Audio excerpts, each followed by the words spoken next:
With renewals on the horizon for many businesses, there's no better time to take charge of your Microsoft 365 costs. We are thrilled to offer our listeners an exclusive 5% discount on your current spending, but don't wait.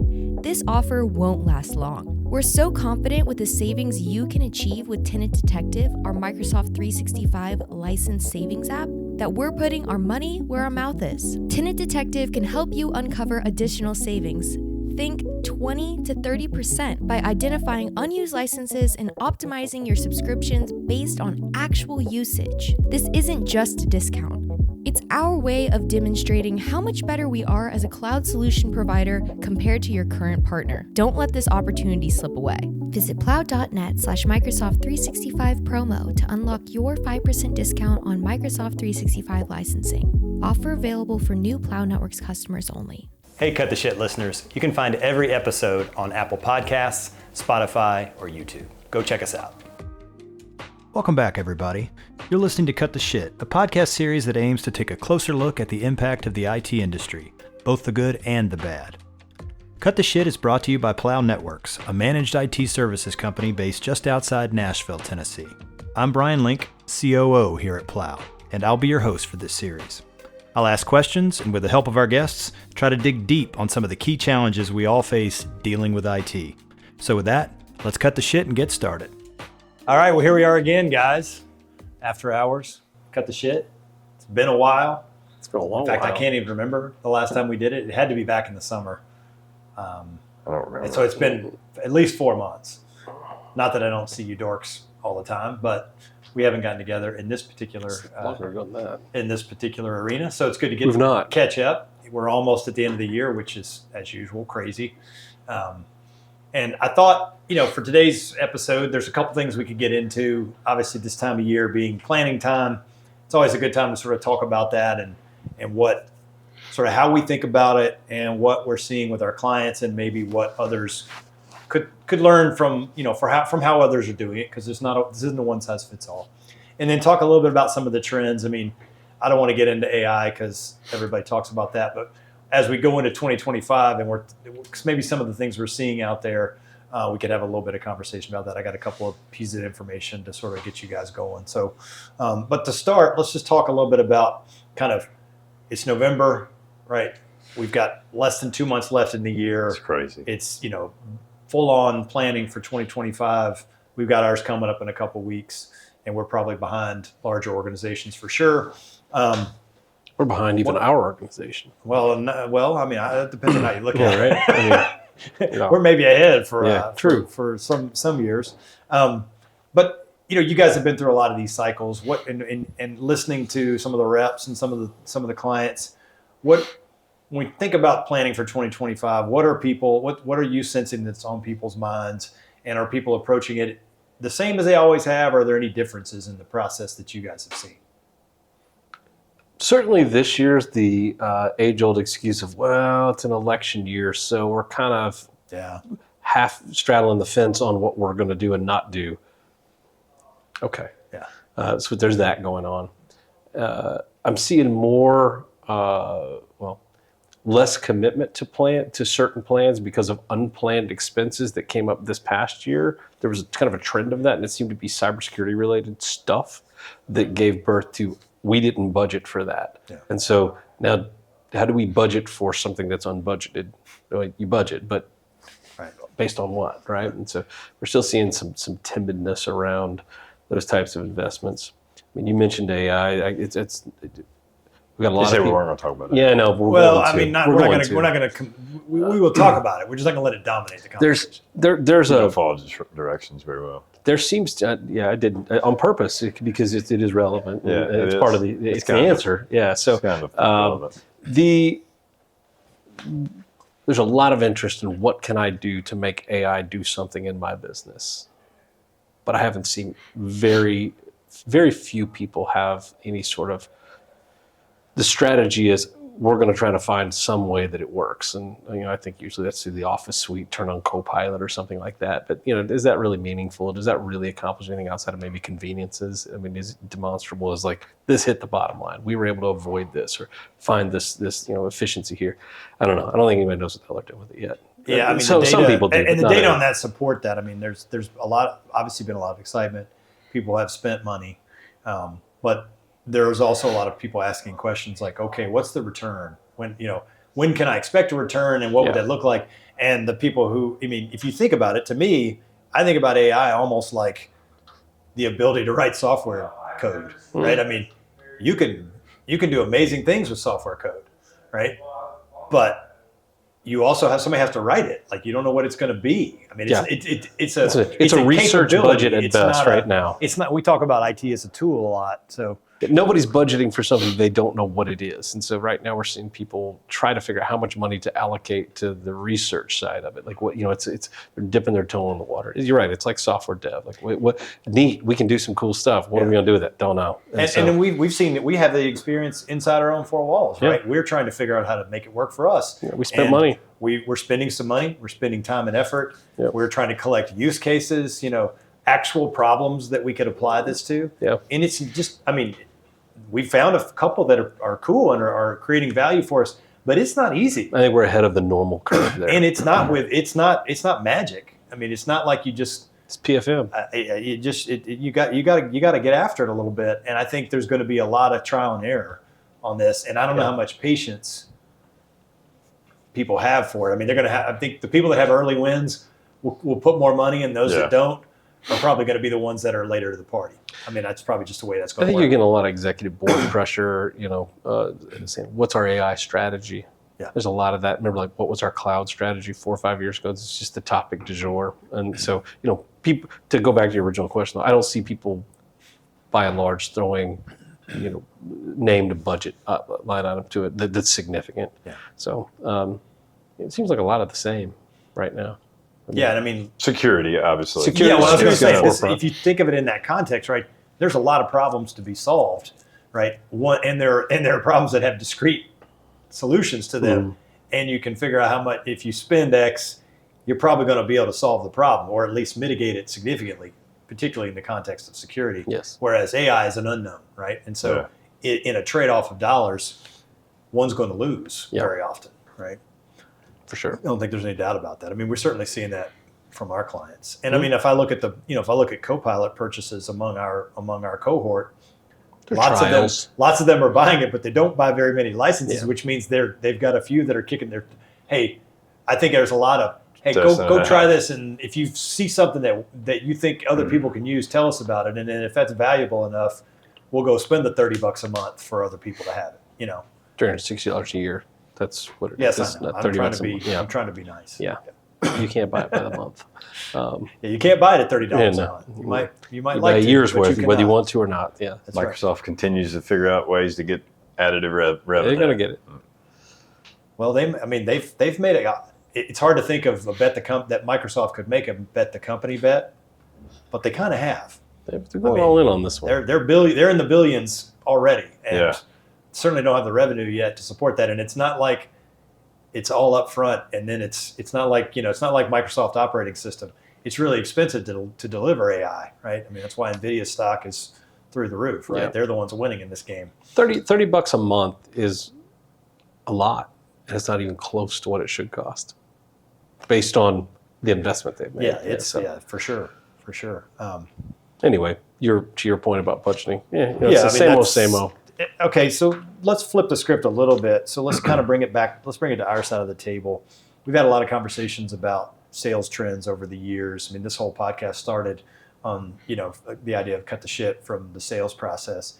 And we've talked a lot about how much it's changed. So we got our guys out there trying to do new business development. We talk to clients who hear from other people. We've got partners, people that we know from the industry. What are people doing if you're on the buying side, like ignoring? But besides that, like they're tired. They don't have to. Well, they don't have. I mean, I'm not. You used to be tired because your phone used to ring, or you used to.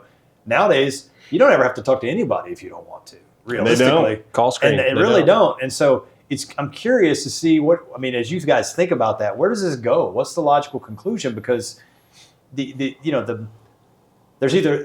one of these things has to be true, and I know I don't believe in one, so the other has to be. One is either salespeople don't really matter. You should just buy. There should never be salespeople, just order takers. Or people are they're not finding out really what's available in the marketplace, because that's what salespeople are supposed to do, right? If you think about it, the idea is solutioning. They bring things to the table that maybe you didn't think about. Now, that doesn't mean they always are. We've all talked to someone, who's a salesperson, and like, oh, that guy's just selling something that's not what I need. He doesn't understand. She doesn't get what I'm talking about, blah, blah, blah. Yeah. But if you never have those conversations, we've also all bought stuff where we initially were skeptical, and then later on we're like, man, I'm really glad I did that. I think there's a phenomenon that's going on that's very similar to what happens when somebody gets sick nowadays. They go on Google and they type in their symptoms and they decide they're dying of cancer. No, they have gas. It's different. But eventually you can get the answers you want by looking online. They're probably going to be wrong. You're probably going to be misled. And there's going to be this. We see this with the buyers too. They're like, I'm not done. Because everybody that's talking to me is giving me something I don't want. They're lying to me. I'm tired of them. I'm annoyed. And that's all. And that's all true. Yeah. Like there's none of us are arguing that's a not position a real that's earned. I mean, the customers are not wrong in many cases. That gets back to the premise of cut the shit. The original cut the shit. I get it. We talked a lot about the that. bet has been made that the industry or that salespeople are lying in, right, to a certain degree. So I don't blame them.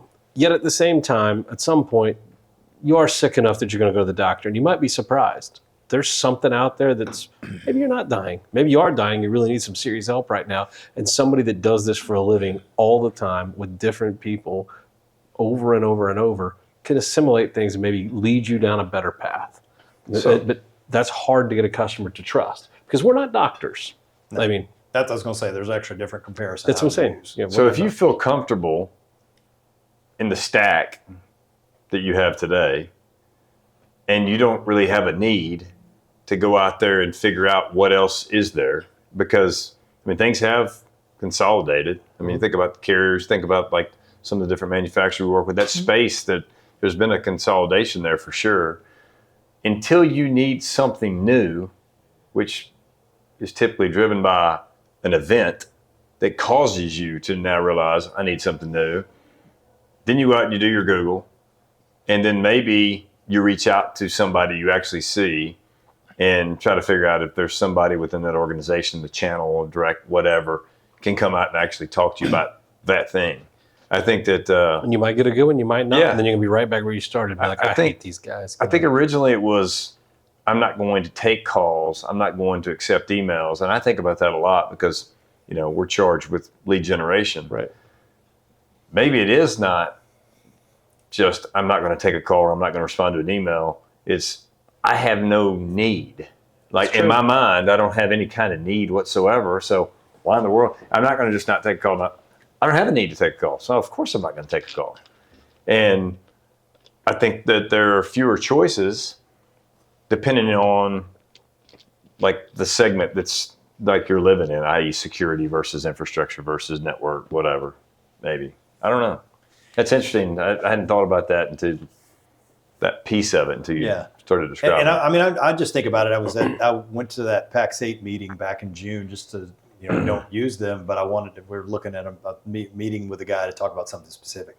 But I went to the sessions and they were, they're a big distributor, big online presence, and they were talking about, they got reps and all that. They were talking about how much business they've invested a lot of money in trying to help people buy online, because their research says people don't want to talk. They don't want to talk to a human to buy. They just want to buy everything like they buy through Amazon. See that? Mm-hmm. And I thought, okay, well that's fine if it's something, if you know exactly what you want. If you know what you want, Amazon is great. Yep.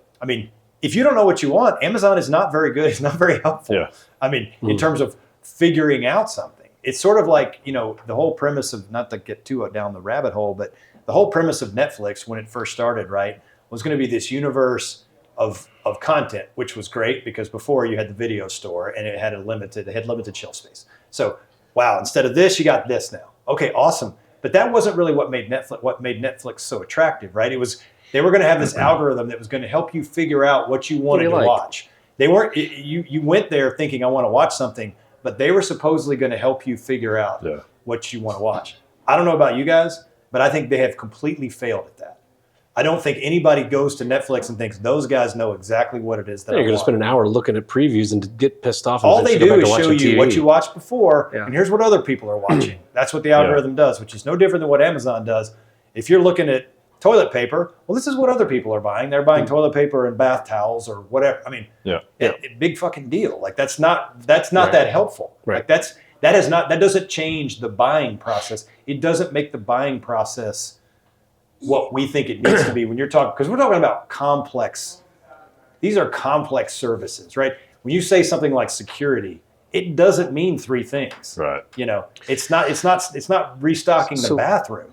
And it's not even like a doctor, because at least everybody knows. They go to Google and they read that and they get scared. But they're not going to try to they're not going to just take care of it themselves. They're really not. I mean, most people. Yeah. Some people will drink some bleach or something. Yeah. But for the most part, they know they have to have a doctor to get it taken care of. Ours is kind of in between. Not everybody thinks they need, help figuring out IT stuff, and some people don't. There's people out there that are super smart who are buyers too. So it's not.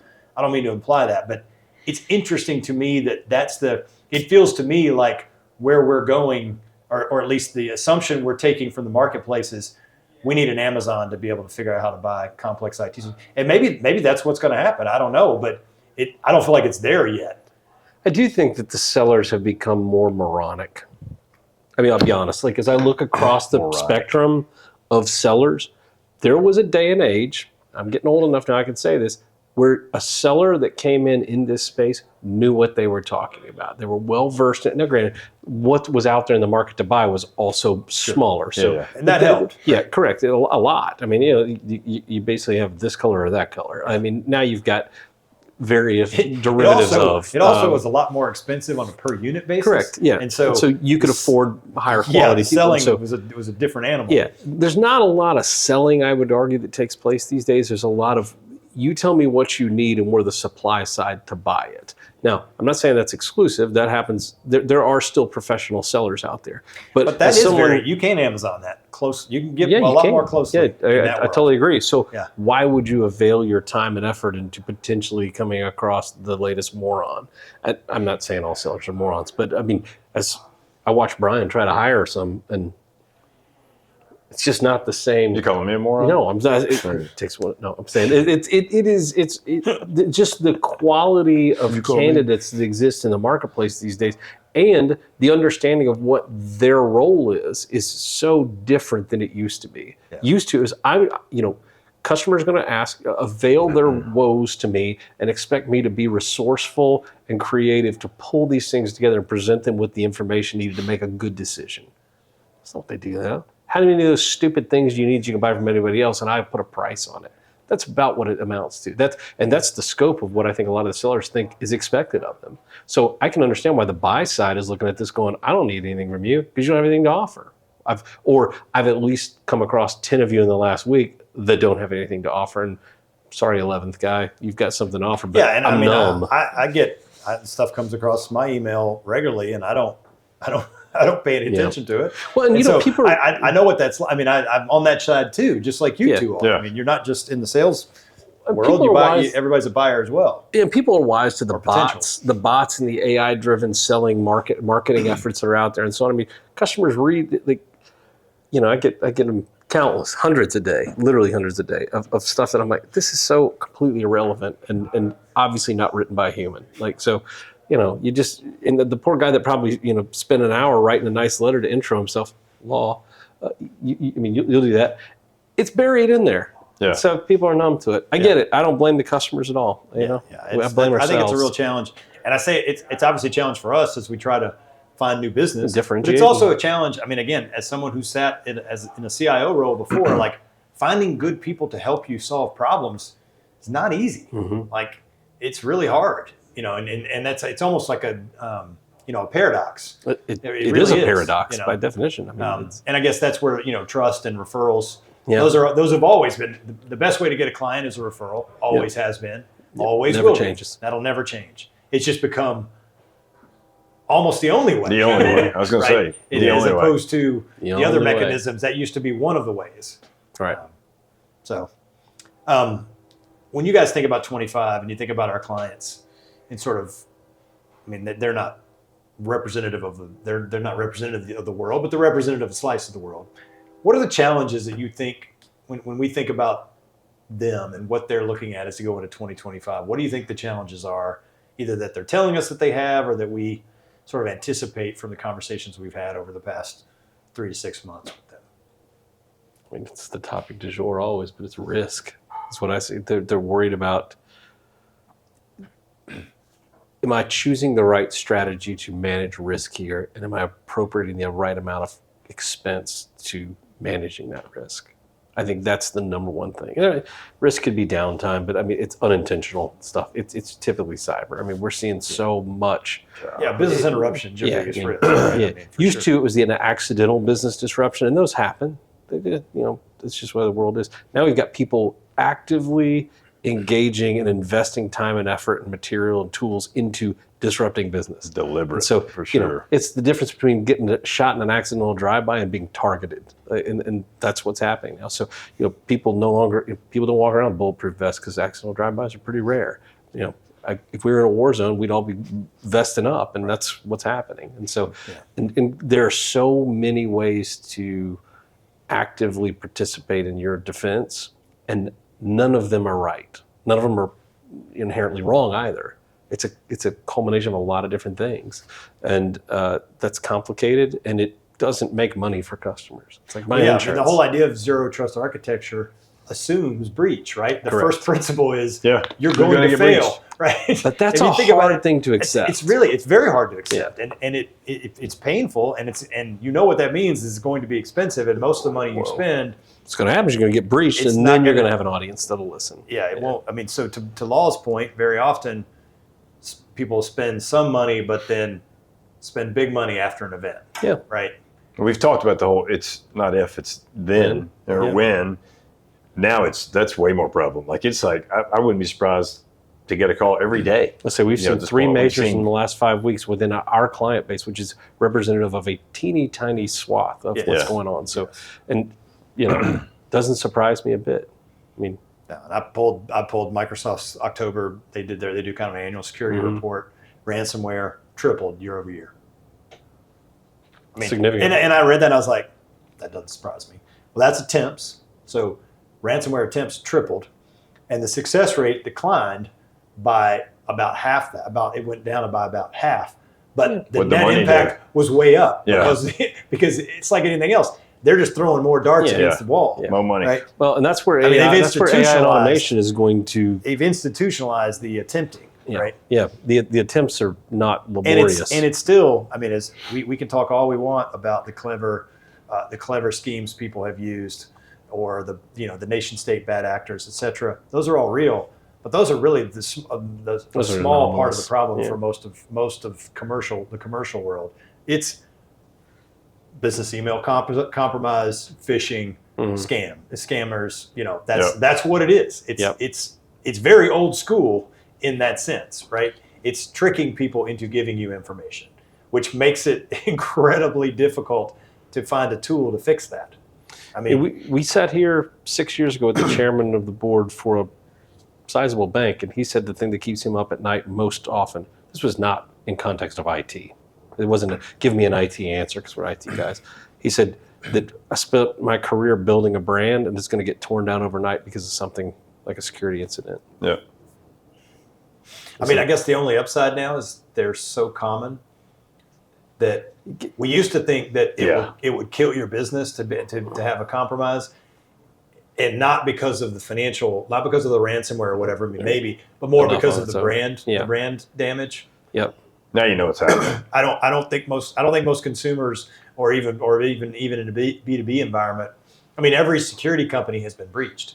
Yeah. So if those guys get away with it, can't prevent it, can't lock it down. Yeah. Well, how could we expect anybody else, right? And therefore, and also, if all the security guys have been compromised, we can't say, well, I can't trust those guys because they got breached. Because you have no vendor, and you don't have anybody that you can buy MDR from. If they've all been breached. Supply chain vulnerabilities, when they come through that way, as a consumer of it, you're a sitting duck. Yeah. There's nothing you can really do. It is definitely a perspective change in that, like, I got to think through, I got to plan knowing that I'm going to be breached. Like, I mean, I think that is like, that's a hard thing for people. Like, no, I'm gonna lock the doors, I'm gonna lock the windows, I'm gonna do all the stuff. I'm not gonna let you in here. But I'll tell you, they're coming in. What are you gonna do when they get there? well, something that's inherent in the question you're asking and the answers we're giving you is this: innovation is starting to be squelched.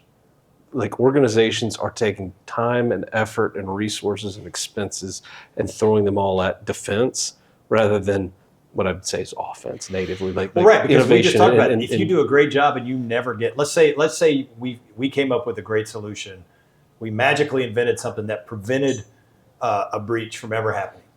It doesn't change anybody's business in terms of offense. It doesn't. If you make candles or you deliver legal services or whatever, you're no better if you don't get breached. We've just keeping the lights on. You've just prevented a negative thing, but you don't create anything positive in the process. That's what I'm saying. We're not seeing the level. Like, you'd ask me 5 years ago, what would people be like? Oh, I'm doing this project, I'm doing this, I'm doing the ERP deployment, I'm doing this integration, I'm doing all this automation. All of which were to serve the business and try to make the company better, more competitive. Final line of revenue, find some efficiency, squeeze some more margin out of the deals, whatever it is.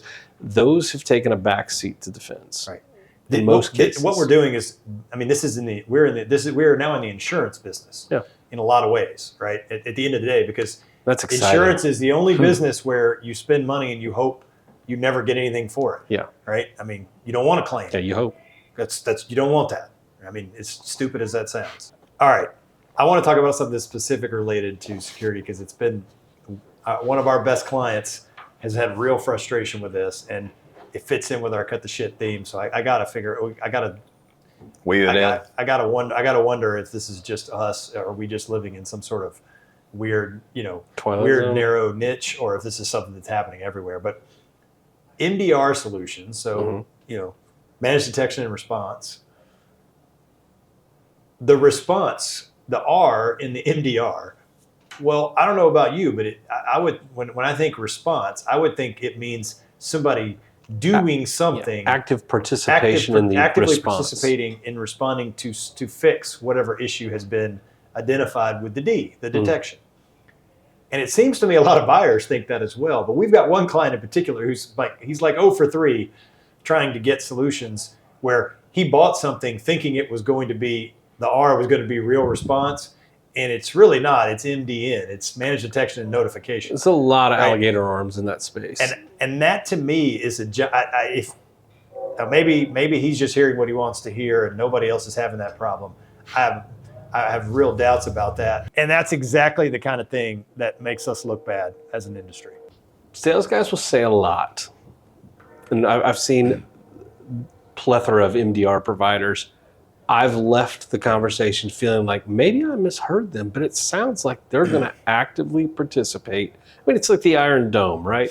It's the Iron Dome without missiles. It's the Iron Dome that sounds an alarm that says, hey, y'all might want to shoot that thing down. It's coming. Like, what good is that? All right. Like, thanks. There's a guy on top of the building over there. Yeah. Exactly. I think we might need to. You might want to. I don't know, but like that's not what these people thought they were paying for. They thought they were getting full service, and so that's. I'm still baffled at some of them because I know I asked the questions and I know I got answers with some of the providers that made me confidently feel that they offered the response. But the response is, y'all should probably do something about that. That's my sense too. And anybody listening, if you've got an MDR solution and you think that's what you're getting, you better ask. Blatantly ask correctly.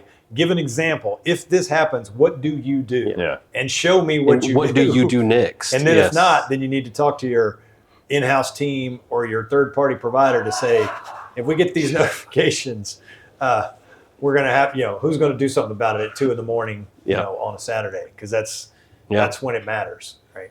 So, anyway, I think it's good comic relief. It'll be good. I love the fact that they're laughing. They're having fun. Late. I mean, just laugh a minute around it. That's all we do. It's like working at a comedy club. Yep. Who knew? So, that's it's a good point to bring up. Seriously, and I raise it because we're dealing with it, right? Yeah. It's something that I think, as we think about 2025, we've got multiple clients that are in this situation, and they are coming to us and saying, "Hey, can you help us with this?" Yeah. And we're like, "Wait a second, that's what they're supposed to do." Yeah. Now, ask the question. So we might as well. I think we're going to be in the business of providing that. Yeah. So I'm saying, if you're on the other side of that, you better be asking. Yeah. Ask make the sure question somebody is explicitly, and ask the question behind the question. This Get is the to guard. the end of this that. is the one that where time matters in terms of responding. It's bad time to learn. It's just like you said. If there's a missile coming at you, and you've got an anti-missile defense system. Someone tells you there's someone coming. Well, that's all good and fine, but if you can't shoot it down, what are you going to do? It didn't even really help you. It's too late. Right. Yeah. You can't do much about it. So. Yeah, it's that's a real thing, and all listeners should just pick up the phone, humor yourselves, ask the question, walk me through an example. That's not on your list for 2025. You ought to make sure that you've got your MDR is doing the R you think part. they are. Yeah, exactly. For sure. Well, let's wrap up. It's almost Thanksgiving time. We're a little early in November, but this will get when this gets released, it'll be the week before Thanksgiving. So I figured we should talk a little bit about Thanksgiving traditions. I mean, why not? Right? Yeah. I don't know about you, but Thanksgiving is my favorite holiday. Really? Yes. And I love Christmas, but Thanksgiving is my favorite. And here's why. It's just about the food and being grateful. Yeah. Like, it's so simple. Like, and I know a lot of people, I think, have maybe mixed feelings about Thanksgiving because you have to travel and you go be around family and you got crazy Uncle Joe, or you got to go be with your in-laws and that's not good or whatever. And I haven't had to deal with that for a long time. That's a very positive outlook on Thanksgiving. Mine is very, very simple. I mean, I do the same thing. I fry turkey. We eat like kings. We watch football, and my son comes. We hang out. So it's my favorite holiday. And it's right before Thanksgiving. It's right before Christmas starts, and so it's like at the beginning of Christmas. So that part's the beginning is almost as good as the kind of the end. So that's my view. I don't know, and then we could talk maybe about what your favorite food is, because I just deep frying a turkey is my favorite. Yeah, that's the best food there is. I like all of Thanksgiving. My problem is I'm a picker, so I pick as things come out, and by the time it's mealtime, you're full. Goes without saying, like, I'm going to be full. And not just a little full, like miserable full. And I wait until everybody eats most of the time, and then I'm like, okay, it's been an hour. Now I can make my plate. Clear a little room. And then it's really now I'm coma, like bad. So I've eaten so much on Thanksgiving I've almost thrown up. Yeah, and I'm not proud of it, but it's still true. It's always been kind of a tradition in our house too, up until like kids went to college. Like our house was the house that it always happened, and it was kind of cool. Like years and years ago, there was like 3 different sets of people that came. So it started out with like our family, and the family wave would take place, and then there would be like friends that either had a place to go with other friends, but they didn't actually have family there, and then they would come, and they'd be the second wave, and then the third wave would be the people that wanted to drink, and they weren't ready to go to bed yet, and so they decided to come to my house. That's kind of a fun wave. Yeah, it was a really good wave. And you were younger, so you could stay up late. Yeah, but I mean, it was weird how that just kind of happened. He's younger and he was drinking.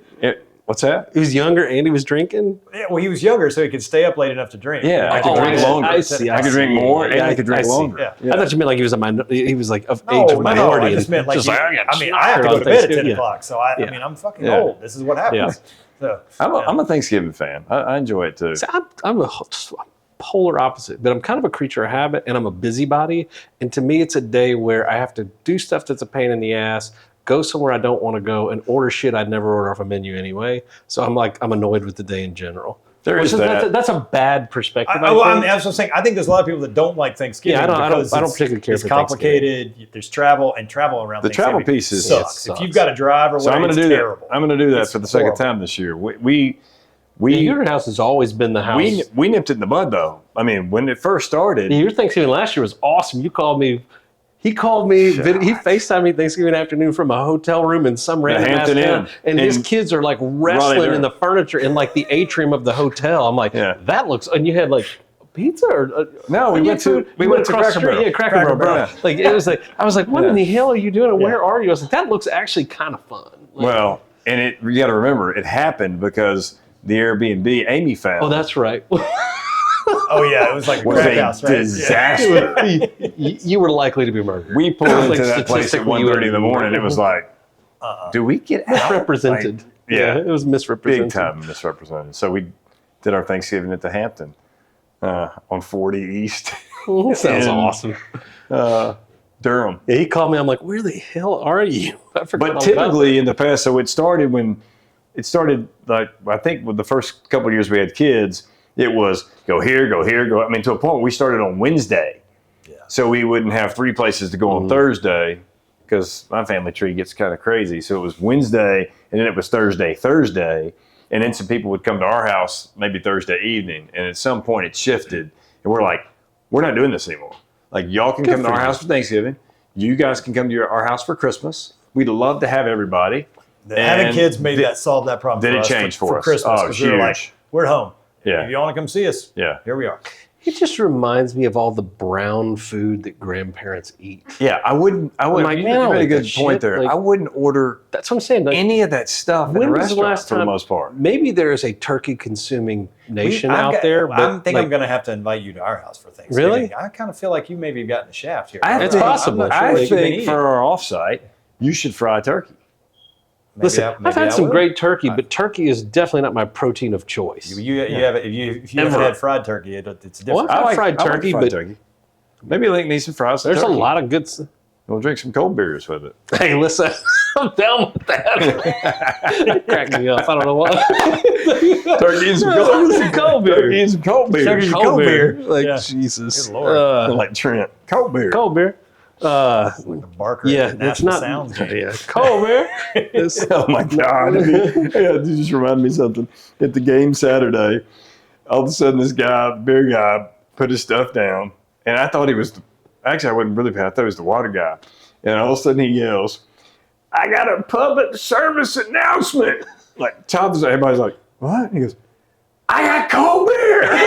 That's awesome. It was great. People are like, "Yeah, I'll take 2. Yeah, just for that. Not one for everybody.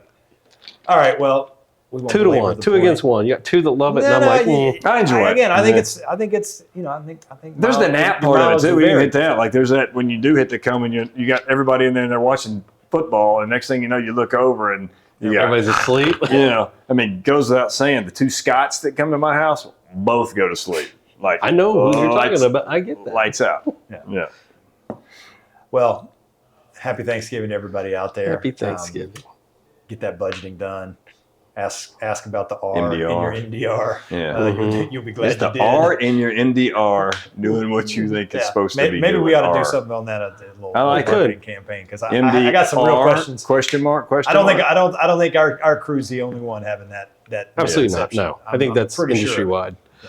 All right, guys. Thanks a lot. Thanks. Yeah. All right. Thanks.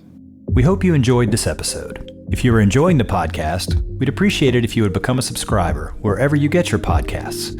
And if you could rate and review the show on Apple Podcasts and Spotify, that would really help us out. Or you can just go old school and tell your friends, your family, your colleagues, and hell, anybody else who you think might want to hear something like this to listen in. If you're on social media, make sure to follow us on TikTok at CutTheShitPod, all one word, where we post lots of clips from the podcast. And last but not least, you can also watch the YouTube version of the show on our YouTube channel at Plow Networks. Until next time, take care and have a great day.